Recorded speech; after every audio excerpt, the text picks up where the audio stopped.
Thank you for joining us at OMFIF for this session on the macroeconomic implications of the US election. I'm John Orchard, OMFIF CEO. There's plenty to talk about, of course. We have an excellent group to do it with. We have with us Marcia van der Berg, who is on the Policy Advisory Board at the RAND Center for Asia Pacific.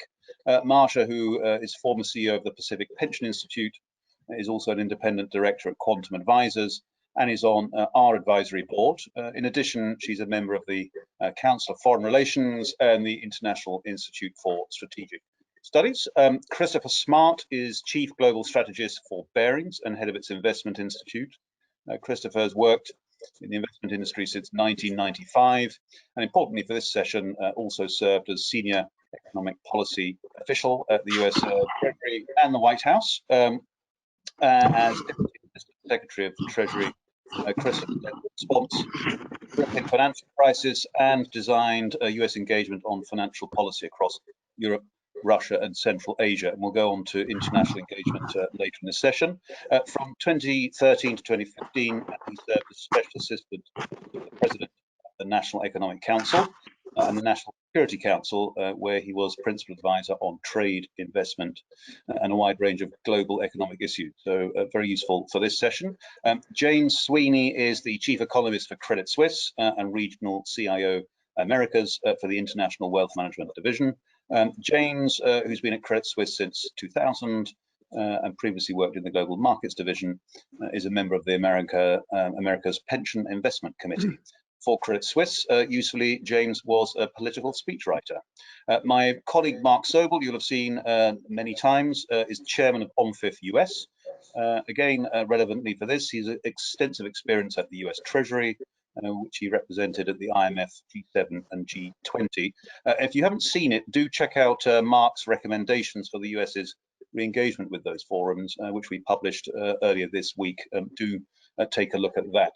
And thank you all for joining us. For those of you listening and watching, I will be asking questions for 25 minutes or so, and then you're very welcome to join in. Just use the chat function on the right-hand side.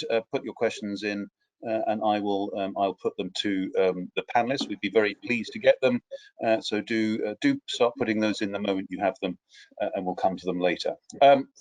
So thank you very much for joining me. We're not going to spend much time on the drama of the transition period today, beyond a look at the Georgia senatorial runoff. But I did just quickly want to ask a question, which surprisingly came up on a session we ran in Asia earlier, which is whether we expect Biden to take up his post, notwithstanding Donald Trump's idiosyncratic response to the election so far. So just a simple yes or no, and then we'll move on. Christopher? Yes. Marcia? Elliot? Yes. Mark? Yes. James? Good. We couldn't hear you, James. I think you might still be on mute, but I could see you were saying yes. Good. Okay, so we won't talk about that anymore. I saw also earlier in the Washington Post that Donald Trump is talking about a rerun in 2024, which somewhat implies a concession might be on the way. We've seen from the Biden-Harris team a long list of initial appointments to the transition teams, and I'd be interested to know what those appointments initially tell us about the likely direction of economic policy. Christopher, you no doubt know a number of these people. What's your initial take? I think it's what we have expected from the Biden campaign and what we know about him and his long experience in Washington. The list is a longer list than usual. I'd be interested in Mark's perspective because he has been on the receiving end of these transition teams through a variety of presidencies. But at least my impression is it's a slightly longer list. It is a slightly more diverse list. And it is generally more representative of the world of policy, think tanks, former administration officials, than the world of industry or the private sector side of things. So I think that's probably what many of us expected, and that's pretty much what we're getting. I'm not sure the list of the transition team does a lot to correlate with the ultimate appointments, but it does give you a signal of the direction we're headed in. And in what direction would that be, broadly speaking, Christopher, in terms of economic instincts, if you can generalize? Well, the economic instincts are anywhere from sort of center left to more extreme left. Generally a group of folks who are more comfortable with spending more government money, raising taxes on corporations, on higher income families, more inclined perhaps to make sure financial institutions are regulated carefully, that their capital bases are strong. A big push that we haven't probably seen in the last 4 years across the administration, introducing climate issues and climate considerations, not just at the Environmental Protection Agency, but making sure agencies like Treasury, Commerce, Department of Agriculture are taking into account a lot of these climate concerns as they roll out their policies. Okay, thanks, Christopher. We'll come on to the new government's potential for tax and spend in a little while. Mark, what's your initial take on these appointments and what it means for policy in as much as that can be enacted? I agree with Christopher pretty much 100%. It's a list of people you would expect. It reflects center left, it reflects progressives. How it all shakes out, I can't say. One thing about transitions is that the people basically are supposed to, whatever their philosophy, they're supposed to be finding out what policies are, where tweaks are needed, what tools they have to maneuver. Now, a lot of these people know the answers to those questions, but in a way, it's not necessarily a setting of the future agenda. And as Christopher says, the correlation between works of transition teams and who shows up on January 21st may not be high. So I think it's much of this is for the future to be determined. Just briefly on that distribution between centre left and left, most parties of the left are coalitions of social democrats and socialists. So that's not really been the case in the US, but does seem a little bit like that now. Where do you see the balance of power between those two instincts within the incoming team? I'd say it's very hard to apply those labels. Those labels don't really do well when they move across the Atlantic. Yep. And I think if you look, it sort of depends even from agency to agency and issue to issue. I would think, though, the difficulty that the administration is going to have is balancing a lot of progressives that gave excitement and energy to the campaign, and particularly losing candidates, Bernie Sanders, Elizabeth Warren, with the reality, which is more likely than not to be a Republican Senate, which will moderate a lot of those instincts. Okay, and we'll come on to that in a moment. Marsha, just very briefly from you, you've done lots of work in the ESG space that has been absent from the administration's agenda in the last few years, and looks like it's back on. Do you expect real movement there? It looks like it. It seems to be one of the 4 planks of the transition team's agenda. What are you expecting to see there? Okay, that's a great question, John, and I think that that's one area where there's potential for bipartisan support for what the Biden administration would like to do. But not only is there potential for bipartisan support, there's great support out in the private sector, among investors, among corporations, management, boards of directors, who increasingly are subscribing to a net zero future. So there's just a lot of momentum building up, I think, that's going to help drive that initiative. I don't know who on the transition team per se who could point that that's going to be the direction, but I think generally, to Christopher's point, that there's a signal from that transition team that there's a great deal of diversity, and within that diversity are environmentalists, NGO representatives, interestingly, but people who represent and not just the one spectrum on climate change, but the full spectrum from science to the advocacy that's going on. So I would guess climate change is one of those issues where Biden, the pragmatist, Biden, the experienced politician, is going to be able to reach across those aisles. And I do think we'll probably have a Republican Senate, a Democratic House with fewer members that are from the Democratic Party, but he'll be having to deal with a Republican House, Republican Senate. Sorry. Okay, well, and we'll explore a bit the Grow Back Better spending, of course. Spending on infrastructure counts as the green agenda in many places. So we can look at where the different aims coalesce, including in that area. To look now at the agency that the new administration will have over the ability to spend and to put through its agenda. We're waiting for the Georgia senatorial runoff. Do we think the new administration will have meaningful agency over spending, given that it probably won't have a Senate majority? What do you think, Elliot? Well, I think the market response is that the market thinks they will not have meaningful agency over spending, and that I think that remains to be tested. I think, as you heard, the consensus assumption is that the Georgia runoffs will clearly go in Republican favor. That means the Senate Republican. But what's the electoral conclusion of the event 10 days ago? Well, that the adversarial style of politics was rewarded. And that's the conclusion that Republican leaders in Congress will take.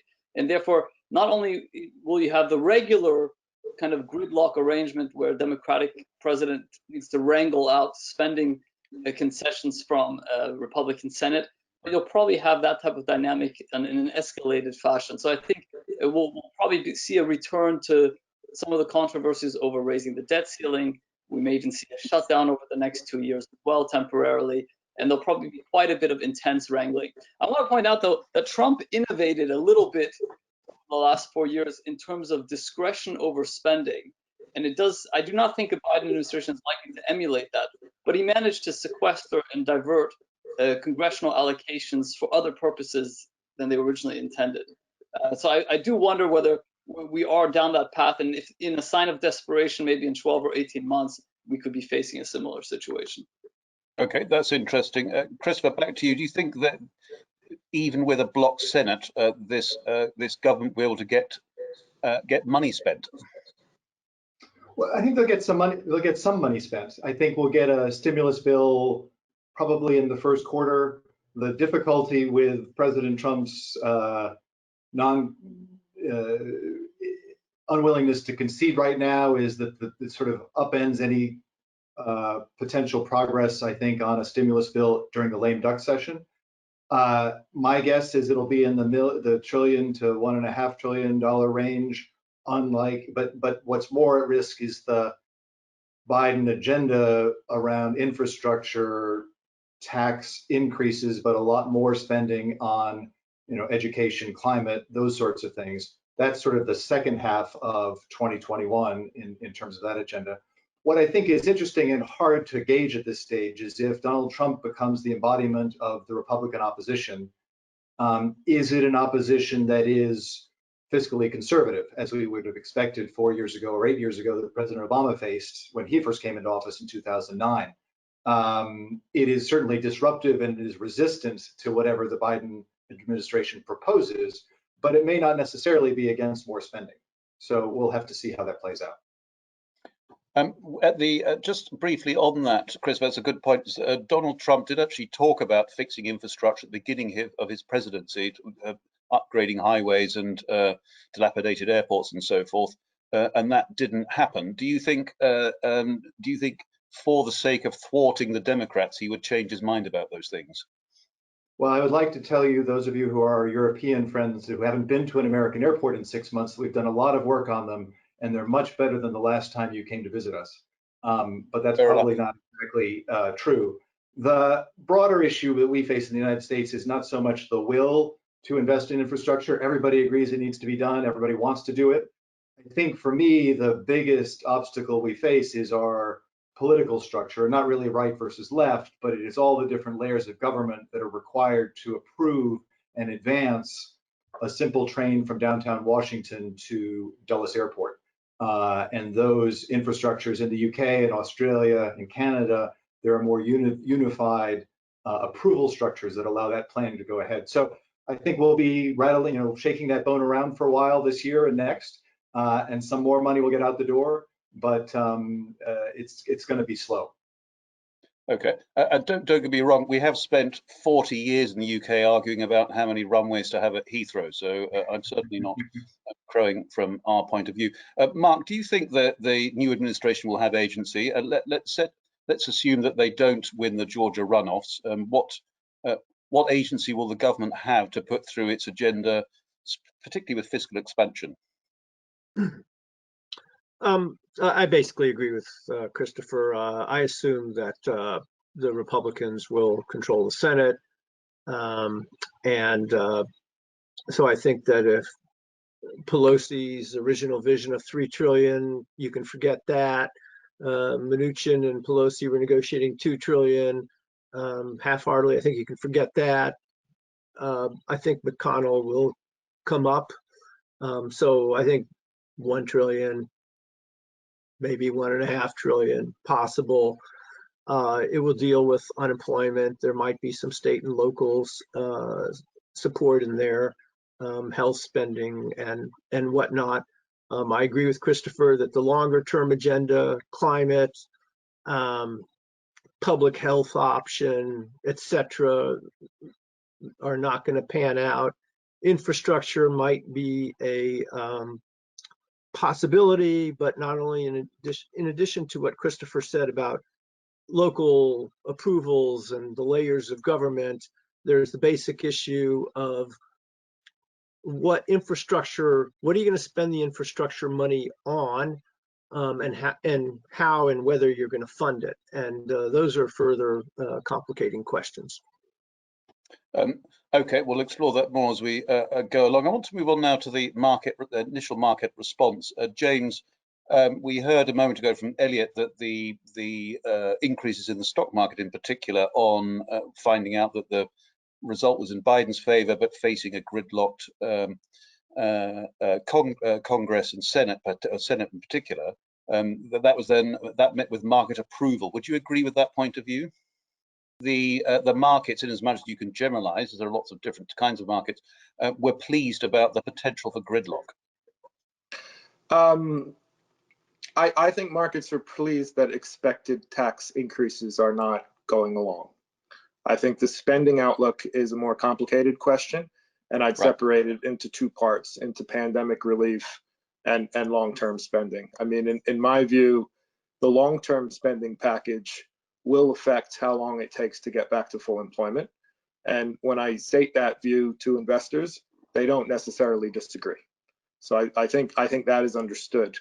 But that's far off in the future. If you're looking at a green spending and infrastructure focused package as was in the Biden platform, this is something which would presumably add significantly to aggregate demand, but it would also create some big winners and losers, and jolt the equity market in some ways. So I see the market as somewhat ambiguous, at least the smart parts of the market as somewhat ambiguous to long-term ambivalent to the ambiguous effects of this long-term spending package. But I think the market wants short-term pandemic relief, which is not ruled out, and we've heard some optimism about that on this panel. I think the immediate response is great, no tax hikes, and keep in mind, even those personal income tax increases on households over $400,000, that's actually hedge fund people and a lot of senior investment managers who actually fall into that category. So I think there's a little bit of a short-term rejoicing that you're going to have maybe a calmer messaging from the White House without the taxes. And I don't think people have got their minds around to thinking about long-term aggregate demand management quite yet, because there's still quite a few variables in play. So you think, James, in summary, can I jump in and add something? Because I think James alluded to, well, the market clearly does not expect a major fiscal expansion beyond pandemic relief. Well, by conclusion, that means you're going to have a little bit more leaning on monetary policies to support, so kind of an extension of the ultra low rate environment. And that's obviously supportive of risk assets. So I think the market quickly added that, connected those dots. And finally, I think we shouldn't completely dismiss the fact that if you look at the options market, how much volatility was anticipated around the election. And as the election proceeded fairly smoothly, that dissipated incredibly quickly. And so there's some of that is just simple relief rally. So I just wanted to make those 2 points. Okay, that's useful. James, just back to you, I think you're saying the market welcomes expansionary spending on infrastructure and so on. So we believe that may create growth. They're not happy about tax rises. Is that would be a very simplistic way of summarizing what you said? Well, I would be even more simplistic, and I would say that not getting an expected tax hike is as good as a tax cut to many people, and I think that's the main short-term takeaway. And then I look at the pandemic relief package as quite complicated. I mean, I'm not 100% that the Republicans are going to win one of these Georgia seats. And of course, how is Trump going to act? And I think the short-term outlook is very complex. I think the long-term outlook, if the Republicans do get one of those seats, is one of gridlock. And I think gridlock poses some problems. And I agree, monetary policy is more leaned on from this, but monetary policy doesn't have much to do other than increase some long-term purchases and extend the maturity of the Fed's purchases. Well, there's also borrowing, and we'll come on to that. I'm interested in your idea that gridlock will create problems. What have you got in mind there? Well, we have a large output gap, a high unemployment rate, and we're far from the potential level of GDP. So I think helping the economy return faster is useful. I think we've learned from recent recessions that exit velocity matters, and there's a presumption that we will have very high growth next year at some point as we leave the pandemic and the vaccines around, which may well be right, but it may also be true that an extra tailwind from the fiscal side could be very helpful in speeding this economy back to full employment and putting it on the best possible trajectory in the near term. Okay, Christopher, if I don't think the panel thinks it's likely, but if the Democrats were able to get a majority in the Senate, do you think that equity markets would then fall? Well, I've been in this business long enough to know not to make a short-term prediction like that. I think there would be a surprise. I'm not sure, again, even with a tight majority, the biggest and broadest ideas that the Biden campaign has been pushing have much of a chance. It is still a Senate that is in the hands of, in a scenario where the Democrats are able to take control, it's a narrow control. Kamala Harris would be breaking ties, and a lot of centrist Democrats will resist some of the bigger parts of what are in the agenda. So I think anything, maybe you're able to get through some modest increases in corporate taxes. Again, those would still be much lower than they were under the Obama administration. Maybe you can make some adjustments to the high end of personal income taxes, but again, I think more generally it's going to be a watered down version of what he had hoped for. I'm no expert in Georgia politics, but I would be surprised though that your scenario comes to pass. Okay, thank you. We're getting lots of interesting questions about how the US will engage with the rest of the world, and we'll come on to those. I think they're very good. We want to look at that. We were talking about debt as well. The debt to GDP ratio in the US is going to hit 125 to 128% GDP, something like that. And of course, we've seen rises everywhere because of COVID. Markets don't seem to mind too much. And I want to explore, before we go on to the international side of what the US is going to do, whether we think that that is a problem for the US, that debt sustainability. I'd like to turn first to you, to Elliot. I know you've got interesting things to say on this. Well, I'm not surprised you turned to me. I used to rate countries' debt for a living. I was a member of the S&P sovereign team when the US got downgraded from its AAA status. So I acutely remember what we thought about the US institutional framework and its debt sustainability trajectory.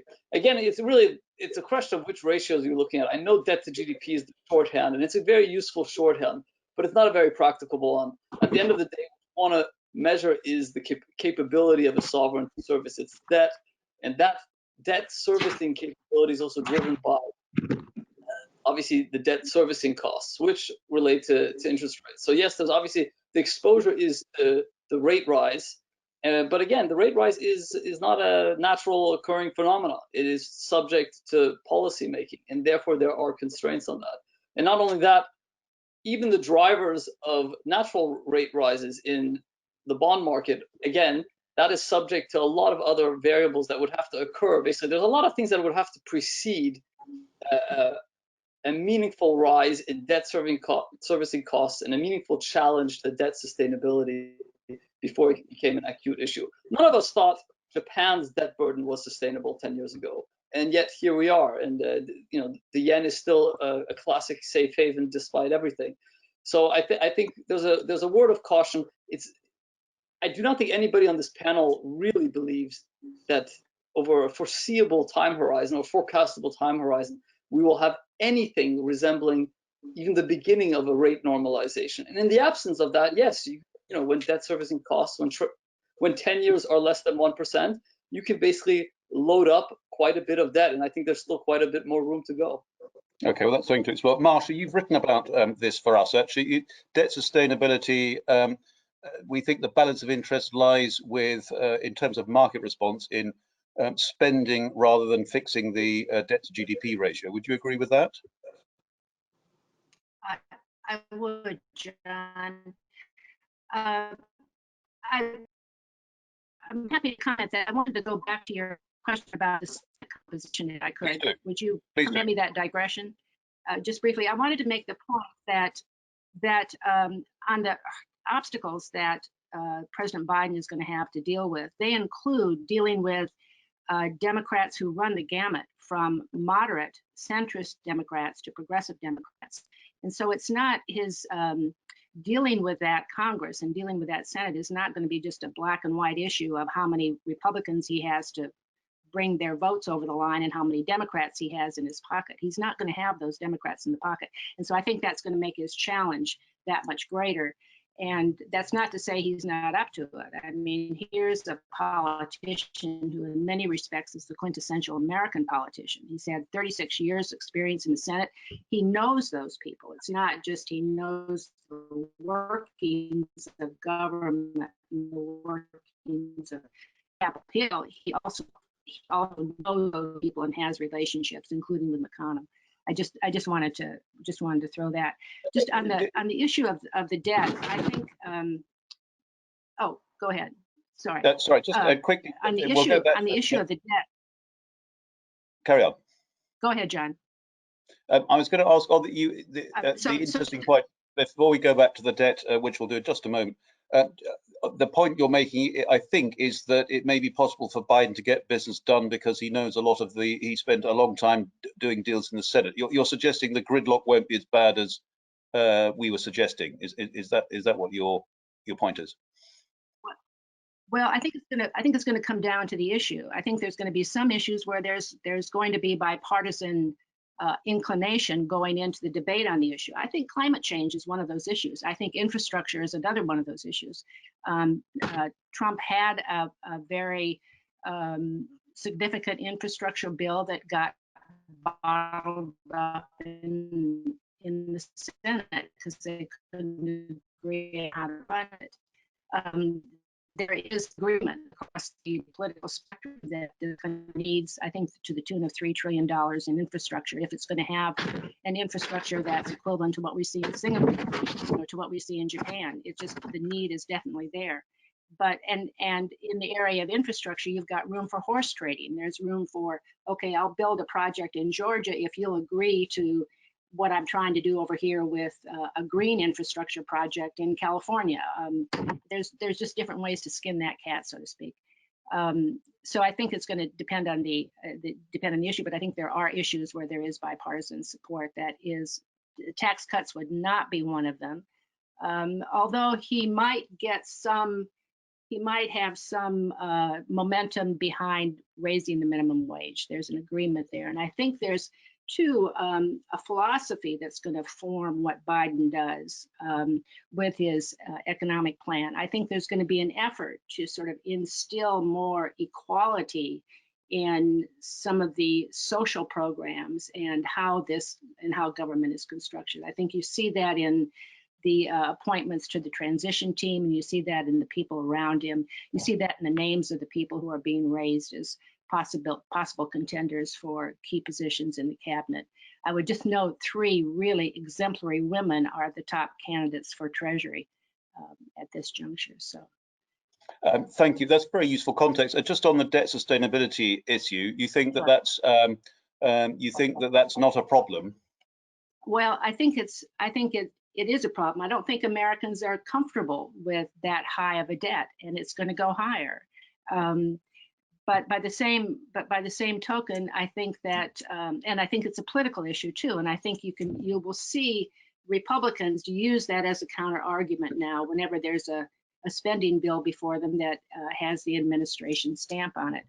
But I think it's the debt is something that we can deal with. I mean, last time I looked, the U.S. still borrows in the U.S. dollar and can pay its debts for decades into the future. Even in 2008, when the U.S. basically exported its financial crisis, the rest of the world responded by sending funds here. So there's a basic trust in the government. So I think it is an issue. It's going to be a political issue. It's going to be an economic issue, but it's an issue that I think that we'll deal with, maybe not by solving it, but we'll deal with it. Okay, thank you. Mark, we'll move quickly on from that. It seems there's a consensus. Would you agree on that? 10 years ago, 80% debt to GDP ratio seemed to be the sustainable ratio. We think that much cheaper debt servicing costs have made that redundant. The US has a number of other unique features to it that we all understand. So in other words, we don't need to worry about the debt to GDP ratio in the US, which is rising reasonably rapidly. Just a quick point. I agree with that. You said 125. I know Europeans always cite general government debt. In the U.S., we look at debt held by the public. That's about 100% of GDP now. And if you further subtract out some financial asset holdings of the U.S. government and Fed holdings, you get down to a number that's 70-ish. That's just one point. Another is obviously debt service costs are very low, especially now that we're at the zero lower bound. As Marcia says, there's good demand for the U.S. safe asset. We've probably got one of the best, or one of the very, very best safe assets in the world. We're the reserve currency. Obviously, we can't go on a debt binge forever and ever, and we really need to tackle longer-term entitlements in the United States. But now is not the time to focus on fiscal consolidation. I think James had it right. We should be willing to spend to support demand and get rid of our output gap. And in terms of the political process, you'll see where I'm going with this. If the government is unable to get tax rises through, will it then be able to borrow? To what extent does it have the capacity just simply to borrow to do the things it wants to do, given that the bond markets don't really care? What political room will they have to do that, do you think, Christopher? Well, I think the excuse me, the real focus is not so much on the level of debt. The affordability of debt, as others have said, as Elliot pointed out, that's the most important thing. But even more important than that is the prospects for U.S. growth.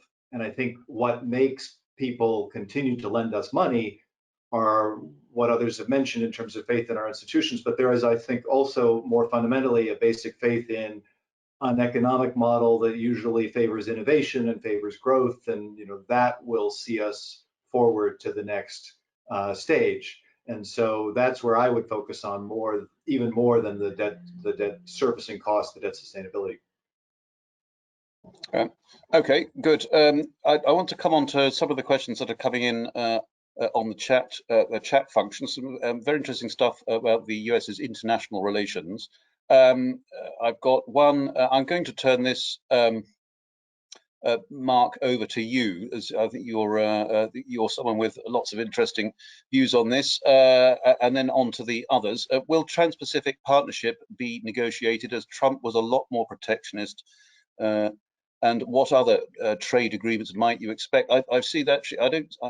There are plenty of people saying the US will remain protectionist, but do it more politely. What is your view? And then over to the other panelists, Mark.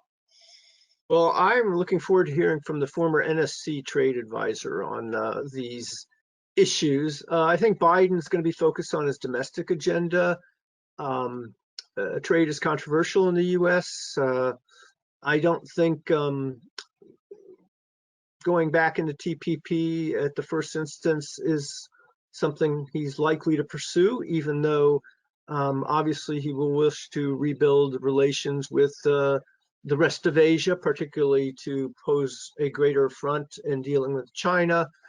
So again, I just don't see trade at the top of trade opening, trade liberalization at the top of his agenda. It was remarkably absent in the political campaign, I think. And I would just say, if Barack Obama had magically been reelected today, he would not put TPP at the top of his list because the country has moved on in many ways. And trade is something people tend to view with more suspicion. The Republican Party has been now captured by a Trump vision, which is much more suspicious of free trade. The Democratic Party, to the extent that there are some free traders there, have also been silenced or at least quieted down to some extent. And so maybe to your, the description of being protectionist but more polite about it is a little too far, in the sense that I think our European relationship, our Mexico-Canada relationship is likely to improve. I'm not so sure that things are going to get much easier with China. Okay, and we have been asked about that. Marsha, would you agree that we're not going to what we had before in terms of the move to globalization, it seems? Would you agree that trade re-liberalization won't be a priority for the US, or do you differ? Right, thank you. Yeah, no, I agree, John, with the other panelists. Trade is a back burner issue, I think, for Biden, except perhaps on one score. I think you'll see him give the nod to a reconstructed WTO and modernizing the WTO, bringing it up to being more equipped to deal with a new economy as opposed to a manufacturing economy, and to be functioning, having all of the judges in place, not a WTO operating with one hand behind its back. But I think you'll see effort there. But I think trade is basically on the back burner. I don't look to a Biden administration to renew the China tariffs. I think he will instead be trying for a dialogue with China on some issues, like climate change again, like dealing with the pandemic. But on other issues, the really contentious issues, I don't see him backing up at all. He'll be every bit as hawkish as the Trump administration has been. He'll just have a very, very different style. It'll be coherent, consistent, and he'll try to bring those allies behind him and trying to get things like better access for companies to the China growth market, to dealing with technology transfer, those really contentious issues, cybersecurity, dealing with those things. So I think you'll see him walk 1 foot one direction, 1 foot the other direction on that score on China. On the rest of Asia, I think it'll be, the hallmark will be back to normalcy, if you will, not to a golden age, but back to some kind of normalcy where he'll, certainly the relationship with Japan will be front and center, the relationship with Southeast Asia because of the geopolitical, the geographical location of Southeast Asia. It's in many respects a battleground. That's where the South China Seas issue percolates. It's also the focus of that growing US-China competition. And India will be very important, I think, to the administration as a continuation of what we've seen going back to Clinton. So trade, I think, is very much a back burner. Okay, thank you. Mark, you have been involved in technical discussions with China about various things over the years. Marsha is essentially saying we'll see that the Biden administration will be civil about the WTO, but not a great deal more in terms of trade deals. What do you expect for the US relationship with China in economic terms to do? So I think that U.S.-China relations will remain tense. They're not going back to what they were. I think they'll remain particularly tense around technology and kind of the defense-related issues. I think that the Trump administration has legitimate issues that the Obama administration shared about issues such as industrial policy, statism, forced technology transfers, and the like. So I would expect those issues to continue to be pressed. I think that we always work very well with the People's Bank and the Ministry of Finance. I would hope that on financial and economic issues where China and the US are essential to a healthy and stable global economy, that there could be greater grounds for cooperation. So I see a better tone, smarter approach, building multilateral alliances to help strengthen the US hand in dealing with China. On tariffs, I see it difficult for Biden to just take those down unless he can get something from the Chinese in return. So I see progress being made and the tone being improved. I think it's going to be issue by issue. Marsha mentioned climate and global public goods. I think those are important as well. So I think that's the direction you'll see it headed in. Thank you, Elliot. US companies, of course, have huge operations in China, Apple and others. Do you expect that economic relationship to carry on as it is, to increase again, or to reduce with reshoring? What do you see for US-China in terms of the trade relationship and the economic relationship? No, if I'm trying to weave the common thread here, I think there's an acknowledgement that Donald Trump was a real disruptor. He set out to be disruptive, and he managed to be it. And some of the disruption that he's caused is going to be long-lasting. And so this idea, and it's not only about trade, it's not only about the US-China relationship, it's not only about US alliances. There are real limits to what Joe Biden can basically, the world he can go, how much he can dial the clock back of what has happened the past 4 years. On China, what I would flag, I'm bringing the market back in here because I think it's interesting to see the collective wisdom. But in advance of the election, the one equity market that correlated best with an improvement in Trump's polling tended to be the Chinese equity market. And the contradiction to that is that once the election result was out, it was also the Chinese market that actually rallied quite well. So it does not seem to really matter to Chinese assets who's really in the White House. As Mark and the others have already pointed out, there is a structural deterioration in the relationship that will not get better, but it will be characterized by better management. So the underlying structure remains the same, but the conflict will be better managed and better insulated. So what you saw over the last few years, trade spilling over into other areas, the idea of capital flows, cross-border M&A, listings of Chinese companies in the US market, investment by US asset stewards, public pension stewards into Chinese market. All these types of spillover risks, I think those will recede, and that's within the remit of the Biden administration to ensure that those are held at bay, because they're unnecessary and they're unconstructive. But I do not think we'll see any steps going back on trade. And with regards to US operations in China, I think for US firms, it is going to remain difficult. But again, I think one goal of what I'm hearing out from the Biden administration is they would like to remove sources of policy uncertainty from corporate decision making. That's interesting. We've got important things still to discuss. I'd like to come on to the Fed.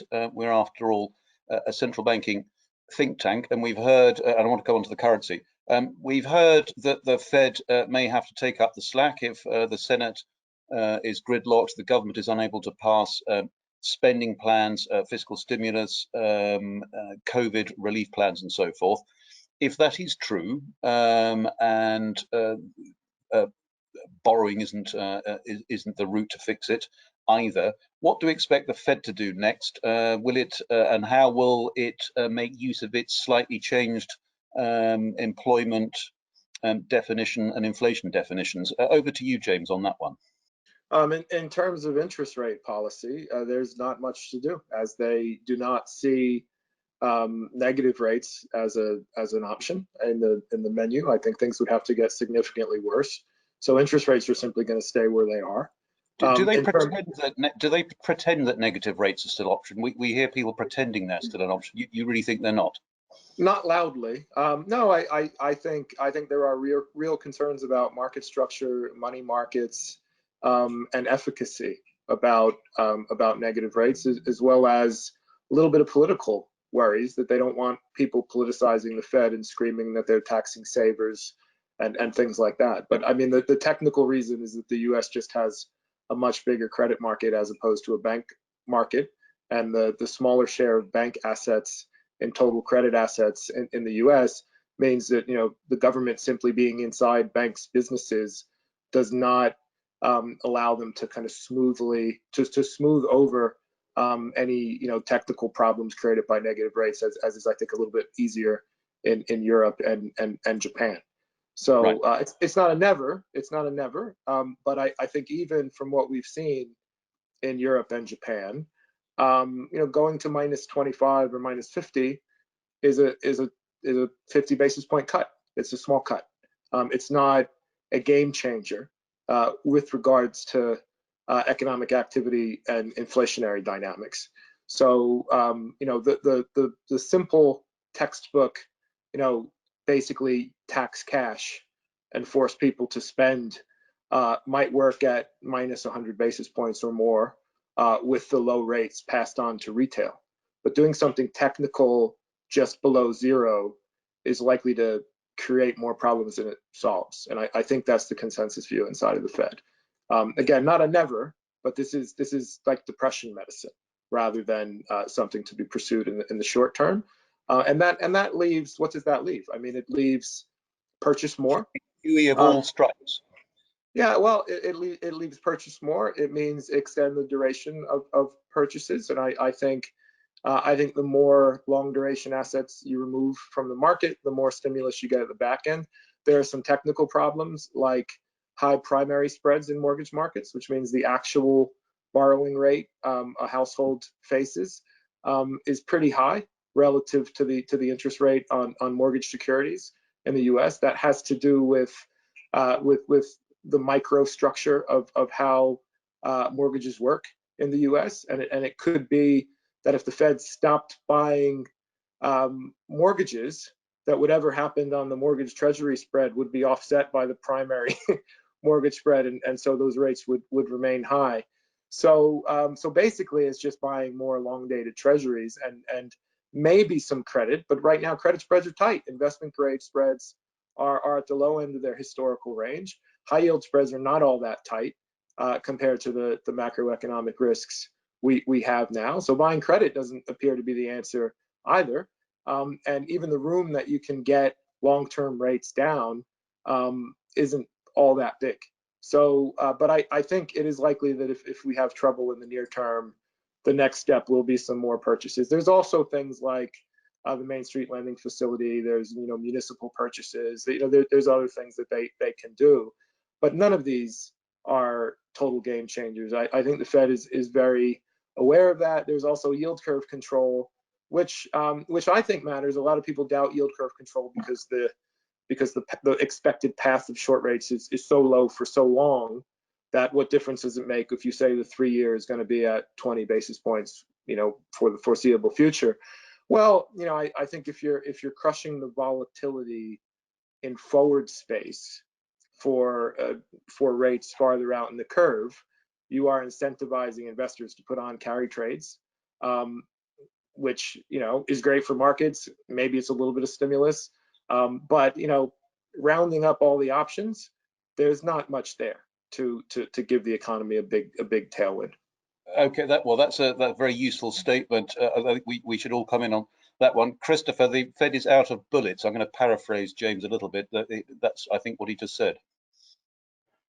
Well, I thought he was more nuanced than that, but in any case, I focus on the general trajectory of the economy next year, which, again, not an epidemiologist, and not as someone who's not an epidemiologist, we've got one vaccine, maybe a half a dozen vaccines that will be on the market next year.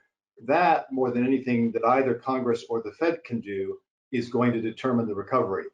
And I think if you're the Fed, you're nervous, you're worried about what you may or may not be able to do, but you also realize that what you do operates with this lag, whether it's 2 quarters or 3 quarters, and maybe just now we're getting the results of what they delivered to us in March and April.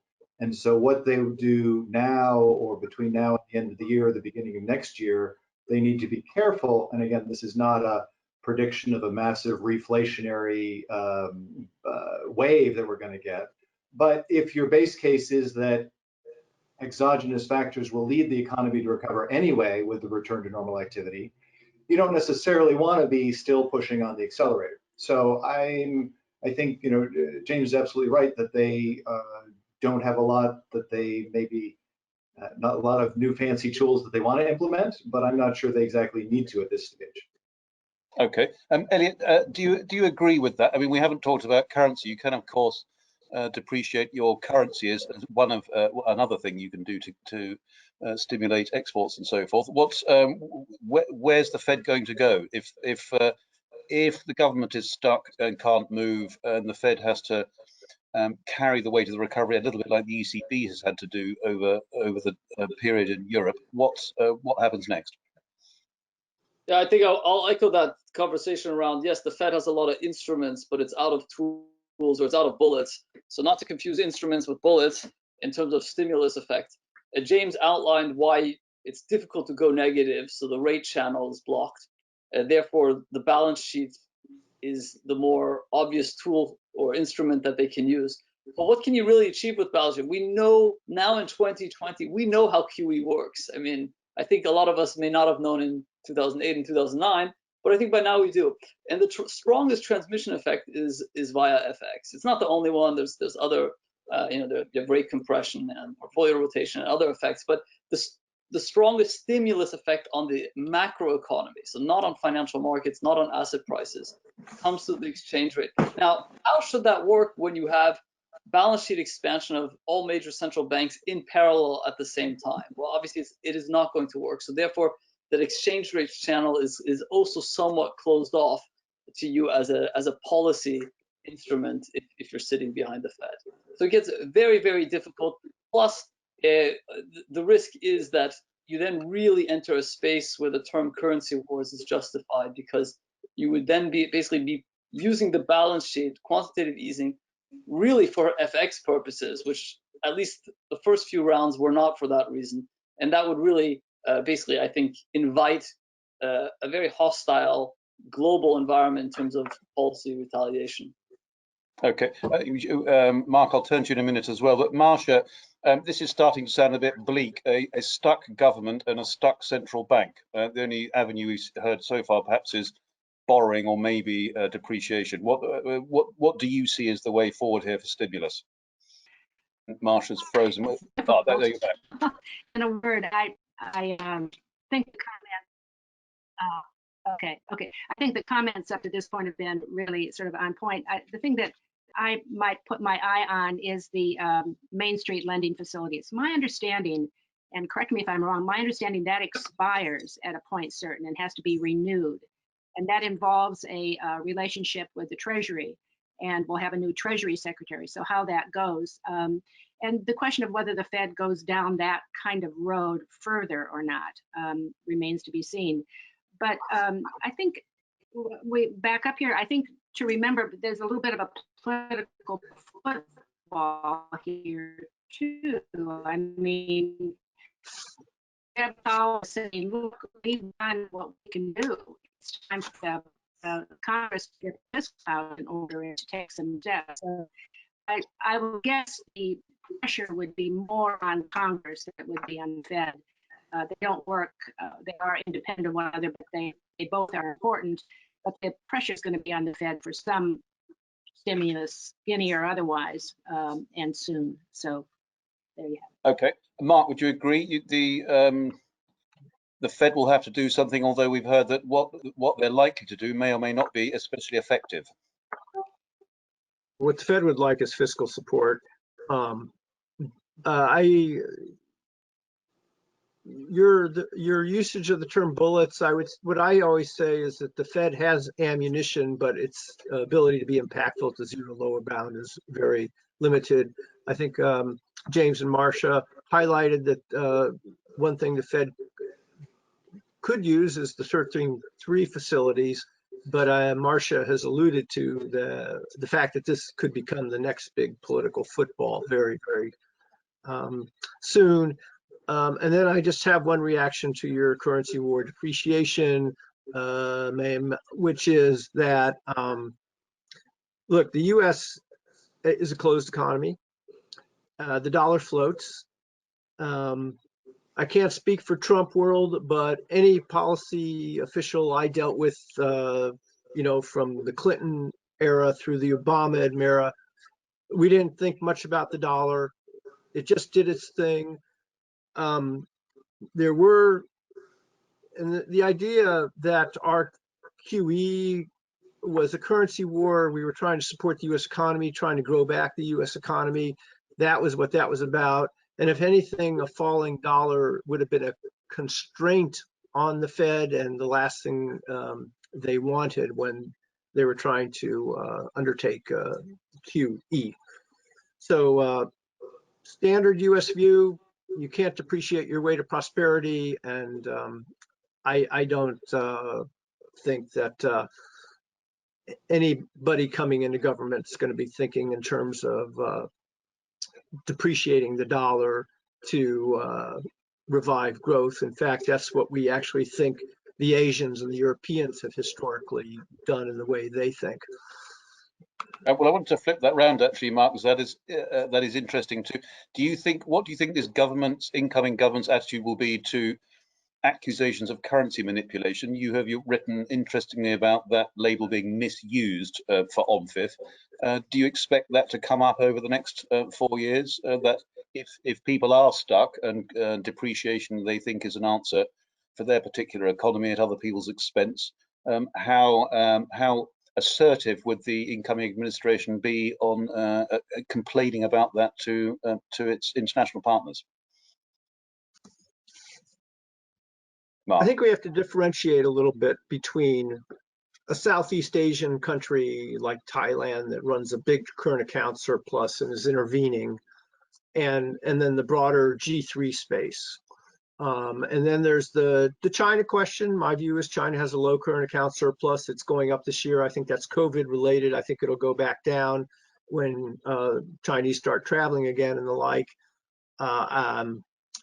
The RMB is appreciating right now. I see the RMB as one currency that could appreciate. I basically see the majors as staying within ranges, but I do see the RMB going up.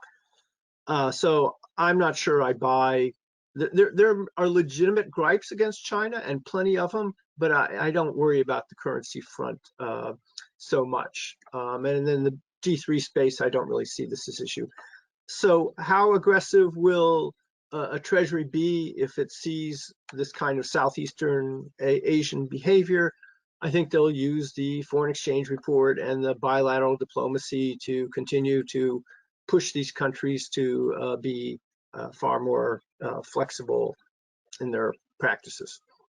Okay, thanks, Mark. We're out of time. I did want to get the rest of the panel's views on the dollar. It's the world's currency as well. So a quick round on that. Over to you, Elliot. What do you see happening to the dollar? We've published pieces on its secular decline in terms of its value rather than its meaning. But what do you see?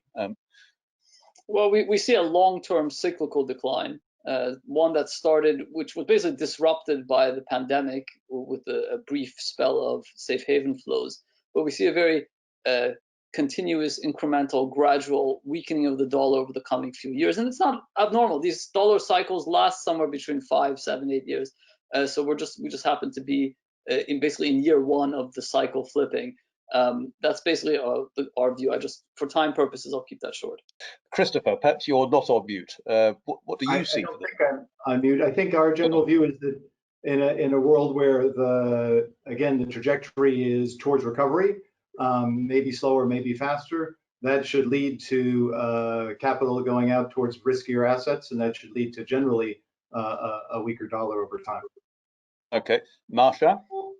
So I agree with Elliot, with Christopher. I think we're at the start of a multi-year dollar decline. Okay. Good. Okay. Anyone? James? I think I can be heard now. I'm a little worried about this consensus view, which Credit Suisse's house view currently shares on the basis of reduced interest rate support for the dollar and the belief in a strong pandemic recovery. Okay, that's it's unusual to get a unanimous view on something. Everyone is saying go short the dollar here. Mark, you're not. You think the dollar's going to be fine? Carry on, please. Last word. No, I think that there's a view out there about, I think what moves exchange rates tends to be interest differentials. I think they're already very compressed. I think the US can grow better than others. And so the long end may tip up in the US, which would support demand. The US dollar does well in a risk-off environment. Even if you're in a risk-on environment, there are going to be bouts of risk-off. I don't buy the twin deficit story I'm hearing because there's plenty of demand for safe assets. So I basically see the dollar trade against the majors trading in narrow ranges. And I should add, if the dollar did start to weaken, the ECB and the BOJ are going to cut so fast because they don't want that to happen. So I see dollar trading in ranges for the foreseeable future. The ECB, of course, says that it doesn't target foreign exchange values, but everyone says that, and we're not sure it's really true. But anyway, I'm glad that we didn't end up with a consensus on that one, because that would have been very unusual and probably worrying. But thank you very much, everyone, for your time. Lots and lots of ground to cover, lots still to cover, I think, but we've had a good tour of the issues. I really appreciate your time, and thank you, everyone, for listening. So we'll see you all soon, and thank you for joining us today.